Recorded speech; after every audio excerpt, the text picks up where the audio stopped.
Hello and namaste. It's me Hemsing South. आउनुस् हामी अंग्रेजी सिकौं। आज हामी डे फर्स्टमै प्रवेश गर्छौं। कृपया तपाईलाई अंग्रेजी आउँदैन भने चिन्ता नलिनुहोस्। अब म डेली तपाईको लागि अंग्रेजी सिक्ने उपयोगी भिडियोहरू सधैं बनाएर ल्याउने छु।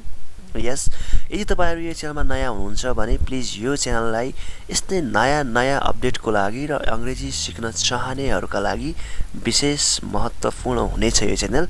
त्यसैले तपाईहरु यो च्यानललाई सब्स्क्राइब गरी बेल आइकनमा थिच्नु होला ताकि नयाँ भिडियोहरु तपाईले सजिलै हेर्न सक्नुहुनेछ र तपाईको साथीहरुलाई पनि यो च्यानल शेयर गर्नु होला ताकि तपाईको साथीहरुले पनि केही कुराहरु सिक्न पाओस् है।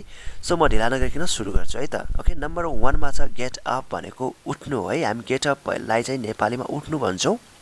2 मा वाशलाई धुनु भन्छौं र बाथरुमलाई नुहाउने कोठा भन्छौं। ओके, त्यसै गरेर नम्बर 4 मा मर्निङ भनेको बिहान। ओके, सो जब हामी बिहानै उठ्छौं यस त्यसलाई हामी मर्निङ भन्छौं है। सो गुड मर्निङ या get up early in the morning भनेर हामी बिहानलाई चाहिँ भन्छौं। यस देन आफ्टर पढ्नु। यस यदि हामीले पढ्नुलाई इंग्लिशमा के भन्ने त, जस्तो म पढिरहेको छु, म किताब पढ्दै छु भन्नु छ भने I am reading a book, म किताब पढ्दै छु भन्ने हुन्छ है त। यस पढ्नुलाई इंग्लिशमा के भन्छ त, read भन्छ। ओके, एन्ड देन 6 मा रहेको छ बोलाउनु है त। तिमी कसैलाई बोलाउँछौ भने, जस्तो कसैलाई बोलाउँछौ र बोलाउनु पर्यो भने तपाईले अंग्रेजी word English word call use गर्नु पर्यो है त। CALL कल लाई युज गर्नु पर्यो।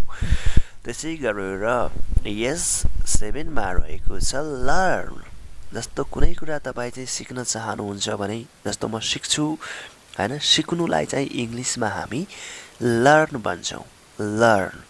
ओके, एन्ड देन त्यसै गरेर यस स्लीप भनेको सुत्नु है त। हामी सुत्नुलाई इंग्लिशमा के भन्छौं त, स्लीप भन्छौं। र देख्नु, तपाईले कुनै कुराहरु देख्यो भने सी देयर, त्यहाँ हेर त, त्यहाँ तपाईले के देख्नुभयो, and look there. And see here, यहाँ हेर है। यस के कुराहरु देख्नु, राइट। किनकि अंग्रेजी सिक्नको लागि विशेष गरेर हामी नेपाली माध्यमका मान्छेहरु हौं र हामी नेपालमा जन्मियौं र नेपाली भूमिमा हामीलाई अंग्रेजी सिक्न अलि गाह्रो छ। यस किनकि त्यही भएर हामीले पहिले नेपाली जान्नुपर्छ, नेपाली मिनिङ जान्नुपर्छ, अनि त्यसपछि मात्रै हामी इंग्लिशमा ट्रान्सलेट गर्न सक्छौं। यस ओके, ह्याबिट नबछुन्जेलसम्म। देन आफ्टर नम्बर 10 मा रहेको छ इनफ, पर्याप्त भन्छौं। यस जस्तो पर्याप्त, तपाईसँग केही कुराहरु पर्याप्त छ है त। मसँग चाहिँ धेरै छ, हरेक कुराहरु, केही कुरा पनि तपाईसँगमा कापी कलमहरु धेरै छ भन्यो भने हामीले इनफ युज गर्ने। यस पर्याप्त, so I have enough book and pens भन्दा हुन्छ है त। ओके, त्यसै गरेर 11 मा लाइक, मन पराउनु। जस्तो तिमी कुनै चीजलाई मन पराउँछौ भने यस्तो अवस्थामा हामीले लाइक इंग्लिश वर्ड युज गरौँ है त। जस्तो आई लाइक म्याङ्गो, यस म म्याङ्गो मन पराउँछु। Yes I like to read, म पढ्न मन पराउँछु भन्न मिल्छ। र 12 मा चाहिँ हेट, यदि मन पराउँदैनौ भने, यदि मन पराउनु हुन्न भने हामीले अंग्रेजी वर्ड इंग्लिश वर्ड हेट लाई प्रयोग गरौँ है त। त्यसै गरेर question, question not question. Okay, 13 मा रहेको छ लभ, माया गर्नु। यस माया गर्नु, जस्तो तपाई कसैलाई माया गर्नुहुन्छ, यस लाइक गर्ल्स भए पनि हुन्छ, लाइक बुक भए पनि हुन्छ, anything. I love my mother, I love Apple, yes like that. Number 14 पिउनु। हामी कुनै पनि कुराहरु पिउँदाखेरि ड्रिंक भन्छौं है त। कुनै पनि कुराहरु पिउनु पर्यो भने ठ्याक्कै त्यसलाई इंग्लिशमा हामीले ड्रिंक भनेर भन्ने। ओके, सो ड्रिंक मीन्स पिउनु। ओके, सो लेख्नु, लेख्नुलाई हामीले के भन्छौं त अंग्रेजीमा, राइट भन्छौं। ओके, सो राइट भनेको लेख्नु हो है त। जस्तो आई राइट अ लेटर, म चिठी लेख्छु। I write a story. म कथा लेख्छु. Okay? Yes. Okay, 16. Tea. चिया. तपाईँ बिहान उठ्ने बित्तिकै तपाईहरु प्राय चाहिँ हैन हात मुख वास गरिसकेपछि चिया पिउनुहुन्छ है त. सो टी हामीले चियालाई अंग्रेजीमा के भन्ने त हैन भन्दाखेरि कन्फ्युज नहुने आज हामीले बेसिक कुराहरु सिक्दै छौं. यिनीहरुलाई तपाईहरुले चाहिँ डेली युज गर्नुपर्छ. आफ्नो डेली युज जस्तो टी. मैले आई ड्रिंक टी. म चिया पिउँछु. यस चियालाई हामी टी भन्छौं. ओके. सो वाटर पानी जस्तो पानीलाई तिमीले के भन्नु पर्यो? Oh see there. Okay. So there is water in the glass. Okay, so glass ma pani cha भन्नु पर्यो भने यस त्यस्तो भन्छौं. Okay, and then glass भन्छ हामीले ग्लास पनि भन्छौं नेपालीमा र ग्लासलाई चाहिँ हामीले हेर्छौं यहाँ है त. ओके, त्यसै गरेर नम्बर 19 प्ले खेल्नु. हामीले के कुराहरु खेल्नु पर्यो भने जस्तो suppose I play volleyball, I play cricket. Okay, like play भनेको खेल्नु है त. डु भनेको गर्नु. जस्तो हामीले कुनै कामहरु गर्नु पर्यो भने डु भनेर गर्नुपर्छ. Yes I do my work. यस हामीले यसरी युज गर्ने. यिनीहरुलाई डेली युज गर्नुपर्छ. जस्तो म केही कुरा गर्छु भन्यो भने हामीले कन्फ्युज हुन्छ.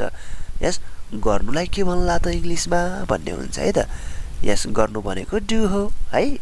या. सो नम्बर 21 have भनेको सँग छ. जस्तो मसँग दुईटा कलम छ भन्नु पर्यो भने इंग्लिशमा सँग छ.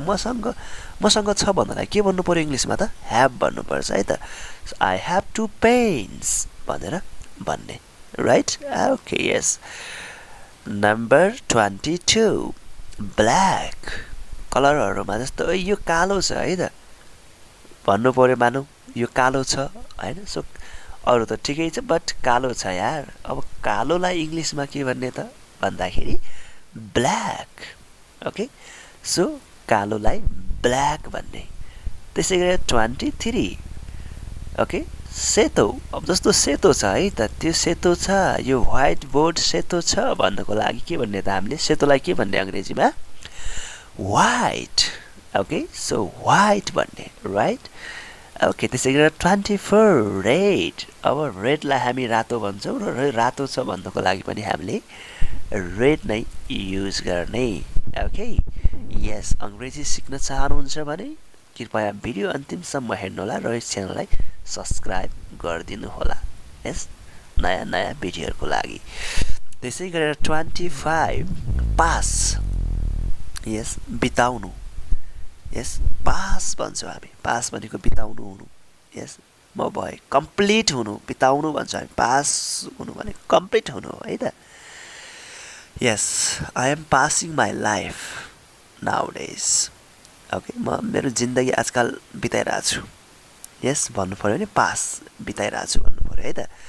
र राति परिसक्यो यार. अब रातिलाई इंग्लिशमा के भन्ने त है त.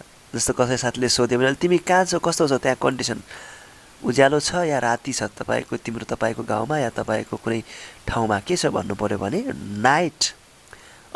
राति भइसक्यो यार भन्नुलाई चाहिँ हामी रातिलाई के भन्ने त इंग्लिशमा? नाइट भन्ने. के भन्ने त? नाइट भन्ने है त. ओके. त्यसै 27 मा छ ड्र. चित्र कोर्नु. जस्तो मलाई चित्र कोर्न असाध्यै मन पर्छ भन्यो भने I like draw the picture. मन पराउँछ ड्र भन्ने है त. ओके. सो त्यसै गरेर 28 हट. जस्तो तपाईको कुनै पनि चीजहरु हुन्छ हैन हामीले चाहिँ पकाउँदाखेरि एकदमै तातो हुन्छ. यस एकदमै तातो हुन्छ भने सो भेरी हट.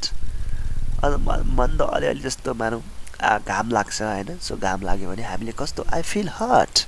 अलि गर्मी अलि तातो फिल गरिरहेको छु भन्न मिल्छ है त. यस तातो छ भन्नु पर्यो भने हामीले इंग्लिशमा हट भन्ने है त. ओके. 29 जस्तो बनाउनु छ भने जस्तो केही कुरा तपाई बनाउनु हुन्छ भने र बन्नु हुन्छ भने यस बनाउनु छ केही कुराहरु भने बनाउनुलाई हामीले इंग्लिशमा के भन्ने त? मेक. यस मेक भनेर हामीले भन्नुपर्छ. जस्तो तपाई के बनाउने? I make what. के बनाउँछौ? Yes like I make anything also जे पनि पाउन सकियो एन्ड गोलाई हामी जानु भन्छौँ कहीँ जानु छ भने गो भन्ने है त